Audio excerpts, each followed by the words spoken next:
სალამი მოგესალმებით, ვაგრძელებთ ჯონ მაკარტურის საუბრების ქართულ ენაზე ატვირთვას, ეს არის ბიბლიური კითხვები და პასუხები. ჩვენ დღეს გადავალთ 53 ნაწილზე და საინტერესოა, რომ 2006 წელს იქნა ეს ჩაწერილი 21 მაისს. ესე იგი, სადღაც 3 წელი იყო სრული ვაკუუმი ამ კუთხით, ეთყობა ძალიან დაკავებული იყვნენ, მაგრამ რაც უფრო საინტერესოა, უკვე ამათ აქვს ვიდეო ჩანაწერები.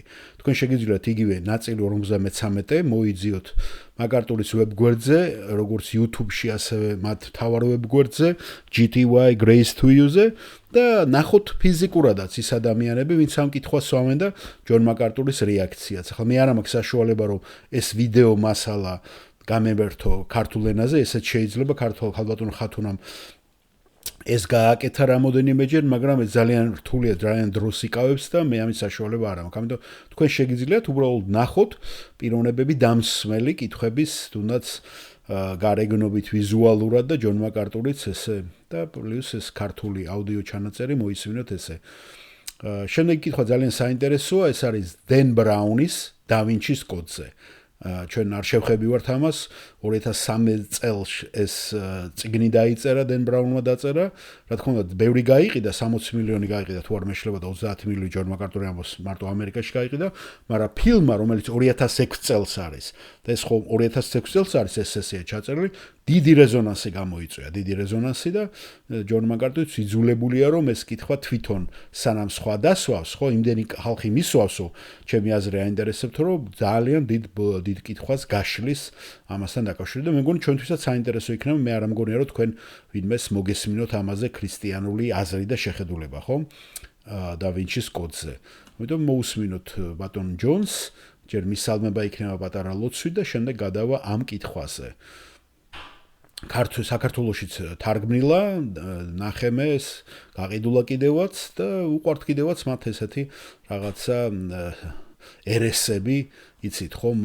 კაბალაც არის ვარსკვლავთმრიცხველობაც ასტროლოგიაც ყველაფერი კიდევ საქართველოში ფეხს როგორც რა ვიცი ბაბილონის გოდოლია პირდაპირ გაგებით ხო და როცა ჯონ მაკარტურის არაფერი არ არის ნათარგმნი და არც ფრანსის შეფერის და არც რობერტ სპროულის ხო თუ ავიღებდა კიდე სერიოზული ხალხის იმენ CS ლუისიც თარგმნეს რომელიც ჯონ მაკარტურმა თქვა რომ არა და მეც არ მომწონს ქრისტიანული ღირებულებით დატვირთვა მხატვრული ლიტერატურის მეც არ მიყვარს ეს ნარნიის ქრონიკები და მით უმეტეს ეს ბეჭდების ბრძანებელი ხო ეს თოლკიენი მით უმეტეს ებრაელი ის იყო კათოლიკე იყო და ესეც CS ლუისიც ხო არანაირად ჩემი გული ვერ იმაშოვა ვერც ფილმები და ვერც ისინი შეიძლება სხვანაირად მხატვრული ლიტერატურა და სხვანაირად იყოს საინტერესო თუნდაც ფილმი ხომ სადაც ქრისტიანული რაღაცა იქნება წარმოჩენილი მაგრამ ეს სიმბოლოების გატარება დამაბნევებელია უფრო მე თუ მკითხავთ ხო როცა რაღაცას ბიბლიდან გაურევ და რაღაც ესხატოლოგიურ წინასწარმეტყველს რაღაცებს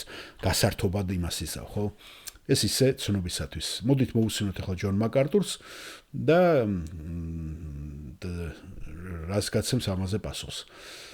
სალამი მოგესალმებით ყველას, ეს ერთ-ერთი იმ საღამოთაგანია, რომელიც ჩვენთვის სიურპრიზი იქნება, იმიტომ რომ ჯერ არ ვიცი, რას ვიტყვი, რადგან არ ვიცი, თუ რა კითხვები იქნება დასრულები. ჩვენ შეგვეძლო როგორც ამას ხვები აკეთებენ ეკლესიებში, რომ წინასწარ მოგვეცა და დაგვერიგებინოთ თქვენთვის კითხვები და შემდეგ მოგვეცა მასზე ზაპასუხები, მაგრამ ამითი ჩვენ ვერასოდეს მივიდოდით და მივაგნებდით იმ კითხვებს, რომლებიც ნამდვილად თქვენ გაწუხებთ. ამიტომ უმჯობესია რომ ეს ბუნებრივად მოხდეს ჩვენგან ჩაურევალ. ეს დაახლოებით რაღაც 50 წუთი გასტანს, ეს ძალიან არაფორმალური დროა ჩვენთვის. ასე რომ თქვენ მინდა რომ თავი იგრძნოთ და შეგეძლოთ თავისუფლად დასვათ კითხვები, რაც თქვენ გულში გაქვთ. ეცადეთ იყოთ პირდაპირი და ძალიან მოკლედ კომპაქტურად დასვათ კითხვა. და შევძლოთ რათა უფრო მეტი კითხვები დაისვას. იმედია რომ შევძლებთ ისეთი პასუხები გაგცეთ რომელიც ყველასთვის სასარგებლო იქნება, როდესაც ჩვენ ყველა ამ პასუხს უფალზე ფიქრით და მის სიტყვაზე ფიქრით შევძლებთ. მამაო, მინდა გთხოვოთ რომ დღეს საღამოს ჩვენ ყველას მოგცეთ საშუალება და მიმართულება ხელმძღვანელობა რათა შევძლოთ თქვათ ის, რაც პატივს მიაგებს და ყოველთვის სასარგებლო იქნება შენი სახელისთვის. ბადლობთ რომ შენი სიტყვა ჭეშმარიტებაა და ის ცხოვრების ყველა საკითხს ეხება. ყველა საკითხი, რომელიც ჩვენთვის აქტუალური და მნიშვნელოვანია, ჩვენი ძვირფასი ჭეშმარიტებითაა დაფარული, დაგვეხმარე გავიგოთ და გამოვიყენოთ ეს ჭეშმარიტება, რომელსაც დღეს საღამოს ჩვენ მოვისმენთ. ქრისტეს სახელით გიხდით მადლობას. ამინ. ახლა სანამ რაიმე კითხვას დამისვავდეთ, მე თვითონ დაგისვავთ კითხვას და თავად გიპასუხებთ, რადგან ვარაუდობ, რომ ის აუცილებლად დაისმება. ყველა მეკითხება დავინჩის კოდზე და ამიტომ გადავწყვიტე, რომ საკითხზე ბევრი კითხვის დასმის ნაცვლად პირდაპირ საქმეზე გადავსულიყავთ. რამდენჯერმე მკითხეს, რა არის ჩემი ხედვა, რა არის ჩემი შეხედულება დავინჩის კოდზე.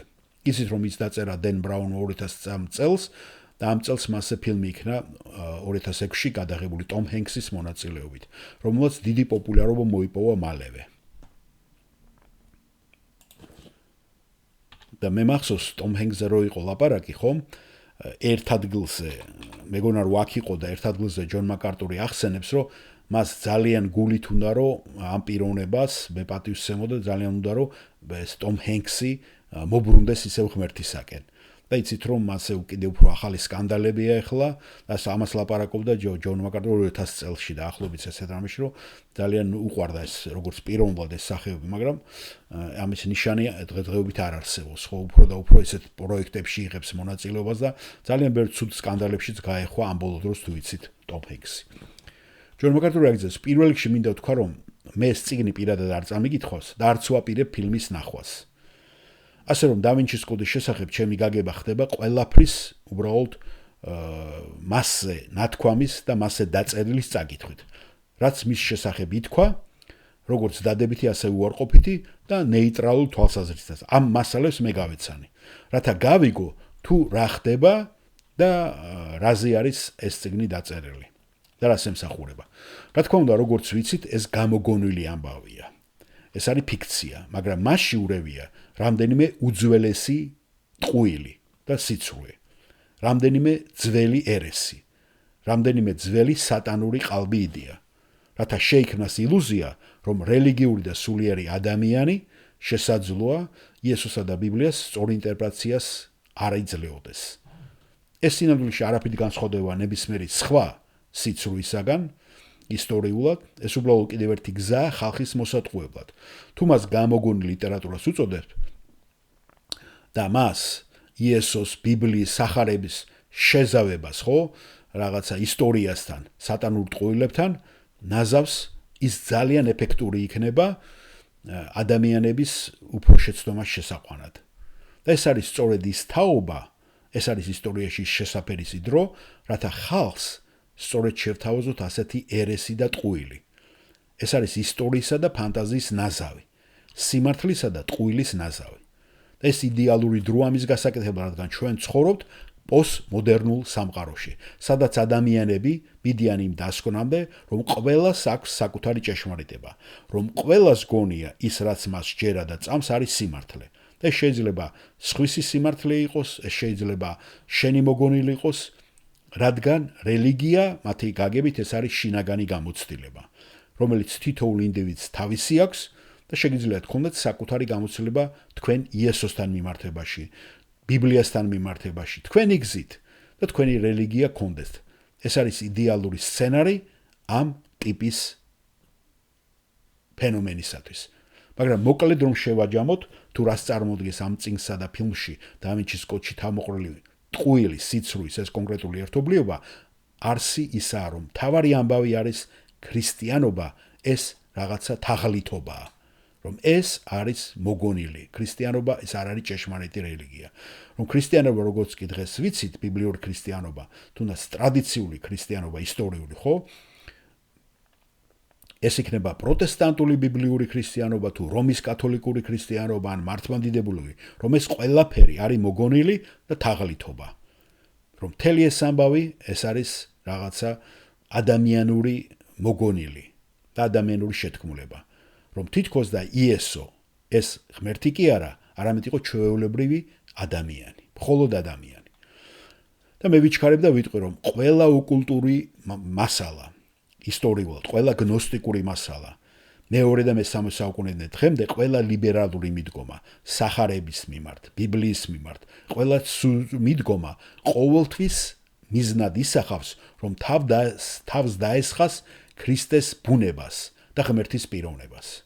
ქრისტიანობის კარდინალური და ფუნდამენტური რეალობა ის არის, რომ იესო არის ერთადერთი ჭეშმარიტ და მარადიული ღმერთი, რომელიც ადამიანის ხორცში განსხეულდა. ამას არც ერთი სხვა რელიგია არ ამტკიცებს, გარდა ქრისტიანობისა. ასე რომ იესო ადამიანი ამბობს ეს ნაწარმოები, რომ იესო აბუცნებს ოკულტურულ რელიგიას, რომელიც თაყვანს ღმერთის წმინდა ქალურ ბუნებას. ყველაფერი არის ქალღმერთის თაყვანისცემაზე, რაც არის გარყვნილება და დამახინჯება, რომელიც ბაბილონის კოშკიდან, ნიმროდიდან, მისტიკური ბაბილონური რელიგიიდან იღებს სათავეს. რელიგიები, რომელმაც გზა გაიკვლიეს ჯერ ეგვიპტეში, სპარსეთში, მესოპოტამიაში, რომაულ და ბერძნულ სამყაროში, სადაც ეს რაღაცა წმინდა ქალღმერთისადმი თაყვანისცემა იყო გაღმერთებული. ამგვარი სიუჟეტის ხასიათი და ხაზი ასეთი არის. თავარი ხაზი ესე მიყვება, რომ იესო დაქორწინებული იყო თითქოს და მარია მაგდალინელზე და იესო აპირებდა რელიგიური ლიდერობა გადაეცა თავისი ცოლისათვის, მარია მაგდალინისათვის და მითი გარდაცვალების შემდეგ ეს მათ შთამომავლობას გადაეცემოდა. ბავშვს, რომელსაც ის სარაუდოდ თითქოს და როდესაც ჯვარზე გააკრეს, უკვე ატარებდა მუცელში მარია მაგდალინელი. ორსულად იყო უკვე და მოგვიანებით დაბადებულ ბავშვს სარა დაერქვა, მაგრამ მამრობითი სქესის მოციქულებმა ეს არ დაუშვეს, ამიტომ მათ ეკლესია დაიკავეს და არ მიცეს საშუალება ქალებს ამ ეკლესიაში აქტიურობის. მარია მაგდალინეს გაქცევა მოუწია, ის გალიაში წავიდა და იქ გააჩინა ეს ბავშვი, დაიღო უკვე დაბადებული ბავშვი და არ ვიცი რომელი ის გალიაში ჩავიდა. ამ შვილთან წარმოიშვა მერვონინგების მეფეების ხაზი, რომელსაც გარკვეულ პერიოდის განმავლობაში ჰქონდა დინასტია, დაახლოებით მე-5 ან მე-6 საუკუნეში და ყველა იესოს სისხლის მატარებელი ადამიანი ისტორიის წმინდა გრაალები არიან, რომელსაც ხალხი ეძებდა. რაც თქმა უნდა, ეს თავიდანვე ყალბი იდეა იყო. 325 წლისათვის, როდესაც მამაკაცებმა ეკლესია დაიპყრეს, გამოჩნდა დიდი, ძლიერი მამაკაცი ლიდერი სახელად კონსტანტინე. 325 წელს ის იგონებს ქრისტეს ღვთაებრიობას, ქმნის ბიბლიას, ის ქმნის ბიბლიას მხოლოდ 4 სახარების შერჩევით და უგულყოფს ყველა დანარჩენ სახარებას და ის იღებს გარკვეულად ცუდებს და კარგებს უშვებს. ის ქმნის არა მხოლოდ ბიბლიას, არამედ სექსუალურ მორალსაც იგონებს ჭეშმარიტი რელიგიის ჩასახშობად, რომელიც გვთავაზობდა სექსუალურ თავისუფლებას. ანდროგინიასაც კი. ხლა ანდროგინიაზე მე მოვიძიეს ლექსიკოში განმარტება, ჩემთვისაც ახალი იყო, ლათინური ანდროს მამაკაცური, გინეს ქალური. ამერიკული ფსიქოლოგიის SBEM-ის მიერ შემოღებული ტერმინი მახასიათებელი, იგი გამოიყენება იმ ადამიანებს მიმართ, რომლებშიც ტრადიციულად დამკვიდრებული როგორც ქალური, ფემინური, ასევე მამაკაცური, მასკულინური ფსიქოლოგიური თვისებები. ანდროგინი მითოლოგიური ტომია, რომელიც ისტორიამდელ დედამიწაზე ცხოვრობდა, მის წარმომადგენლებს ჰქონდათ როგორც მამაკაცური, ასევე ქალური თვისებები. ბერძნული მითოლოგიის თანახმად ზევსმა ანდროგინები ორ ნაწილად გახლიჩა და მთელ სოფლიოში მიმოფადა, რათა მათ ერთმანეთთან შერწყმა არ შეძლებოდათ. ცნობილია, რომ ამა თუ იმ სქესის წარმომადგენლად ინდივიდის ჩამოყალიბება ხდება სოციალიზაციის პროცესში და ადამიანის ხასიათში ერთი სქესის ნიშან-თვისებების მკვეთრი გამიჯვნა მეორისაგან არ ამართებულია. გამოვლენილია სექსუალური, ფსიქოლოგიური დისჰარმონია იმ წყვილებში, რომლებიც მკაცრად ემხრობიან ტრადიციულად არსებულ ქცევის მამაკაცურ ან ქალურ ტიპებს.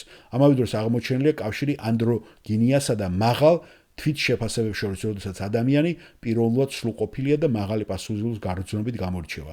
ვიმეორებ, ეს ჯონ მაკარტურის განმარტება არ არის, ეს არის ამოღებული ქართული ბიბლიოთეკის ლექსიკონიდან, ხო, რომელიც ონლაინზე მოიპოვება. ანდროგინია წაგიკითხეთ. ჯონ მაკარტური აგრძელებს, ჩვეულებრივ ყველა სრულ რელიგიის ცენტრში სექს რაღაც განსაკუთრებული გზით ხედავთ ხოლმე ჩვენ და გვხდება. თუმცა ჭეშმარიტი რელიგია, ჭეშმარიტი წმინდა ქალურობის თაყვანისცემა იატაკ ქვეშეთშია. ის დაფარულია საიდუმლო კოდებსა და ადგილებში. ამას ამბობს ეს წიგენი. ის ჩდება ელიტის ზოგიერთ წევრში, მაგალითად დავინჩი, რომელიც მას თავის ნახატებში, დავინჩი არის, იცით, მხატვარი, ხო, ლეონარდო დავინჩია ლაპარაკი, რომელიც თავის ნახატებში ძალიან ბუნდოვანი და საიდუმლო გზებით გამოხატავს და ასე შემდეგ. საბოლოოდ ის დენ ბრაუნის ამ რომანულ მიდგომაში აღმოაჩინეს, ხო? ამ რომანის აღდგომაში. წიგნის ყიდვის მიზეზი, ფიქრობ, ის არის, რომ ის ძალიან კარგად არის დაწერილი და ძალიან ადვილად იკითხება და საინტერესო წასაკითხია. თუმცა მისი არსი ქრისტიანობაზე ეს თავდასხმარი და ფემინისტური ქაღალმათის თაყვანისცემის ამაღლებაა, რაც დამახასიათებელი იყო უძველესი კულტურებისათვის და განსაკუთრებით გნოსტიციზმით იყო ის ამაღლებული და პოპულარიზებული. გნოსტიციზმის გასაგებად თქვენ უბრალოდ უნდა გესმოდეთ მეორე და მესამე საუკუნეში განვითარებული რელიგია. ერესი, რომელიც ფესვებით ახალ ათმაშია, რომელსაც მოციქული პავლე განიხილავს და ებრძოდა. მას ჰქონდა მთელი რიგი ელემენტები, რომელსაც მოციქული პავლე განიხილავს, დოკეტიზმი, რაც უარყოფს ქრისტეს სხეულის არსებობას. თითქოს და ქრისტეს სხეული არ ქონია. ეს იყო იდეა, რომ ის ფანტომი, ანუ მოჩვენება იყო, რომ ის არასდროს მომკვდარა ჯვარზე. ის ვინ ჯვარზე მომკვდა იყო სიმონ კირინელი, რადგან იესო არასოდეს ყოფილა ადამიანი. ის ყოველთვის მხოლოდ მოფარფატე სული იყო. გნოსტიციზმი ამბობდა, რომ მაგალითად, რომ ადრეულ საუკუნეში ტრადიციული ადრეული ქრისტიანობის ღმერთი და ძველი აღთქმის ღმერთი ცისა და დედამიწის შემოქმედი, ბრმა და ბოროტი სულელია, რომელმაც შექმნა ბოროტი მატერია. ის არის ღმერთი, რომელმაც სულელურად თქვა: მე ვარ ღმერთი და ჩემს გარდა სხვა არავინ არა. არ იცოდა, რომ მის ზემოთ და მის მიღმა იყო დიდი სული, რომელმაც შექმნა იგი. გნოსტიკური ქალღმერთი გნოსტიკოს ლიტერატურაში იახვეს ჯოჯოხეთში აგდებს. ამრიგად ეს არ არის რაიმე სუბუქი თავდასხმა. ეს არის თავდასხმა ყველაფერზე, რაც წმინდა ჩვენთან ქრისტიანობაში. ადრეული გნოსტიკოსი სავარაუდოდ მარკიონი დაახლოებით 150 წელს იწყებს ამ ამაღლებულ ცოდნას და წმინდა ტექნოლოგიებს, რომლითაც თქვენ ღვთაებასთან ზიარებას აღწევთ. მარკიონი სირიული გნოსტიციზმის წარმომადგენელი, შვილი სინოპის ეპისკოპოსისა, გადმოცემით ცნობილია, რომ იგი მამამ განკვეთა ეკლესიიდან, როცა გნოსტიკურმა აზრებმა გაიტაცა იგი დაახლოებით 150 წელს, ესე იგი ჩვენ წელთაღრიცხვაზეა ლაპარაკი, ხო? მარკიონი მივიდა რომში, სადაც გაიცნო სირიიდან ჩასული გნოსტიკოსი კერდონი და მისი დახმარებით საბოლოოდ განავითარა თავის გნოსტიკური სისტემა. გნოსტიციზმის სხვა წარმომადგენლებთან შედარებით, მისი მსოფლმხედველობა უფრო მარტივია. კერძოდ, მას არ აქვს სწავლება ეონებზე, მარკიონის მიერ დაარსებული საზოგადოება ყველაზე მრავალრიცხოვანი იყო ყველა სხვა სირულ გნოსტიციზმის საზოგადოებათა შორის.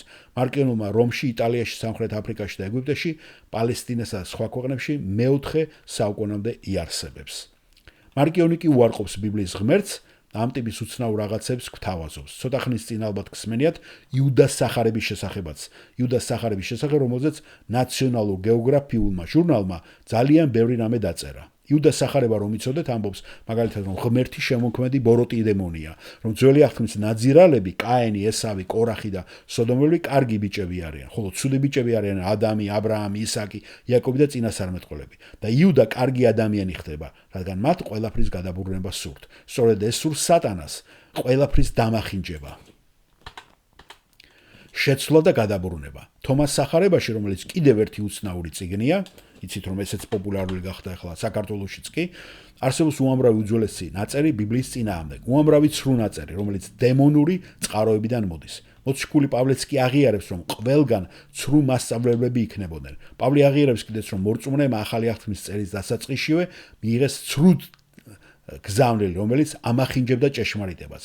მაგრამ მაგალითად თომას სახარება ამბობს, მე ციტატას ვიძლევი აქედან. როდესაც მამაკაცსა და ქალს ერთსა და იმავეს გახდი, რათა მამაკაცი არ იყოს მამაკაცი და ქალი არ იყოს ქალი, მაშინ შეხვალ ცათასასუფეველში.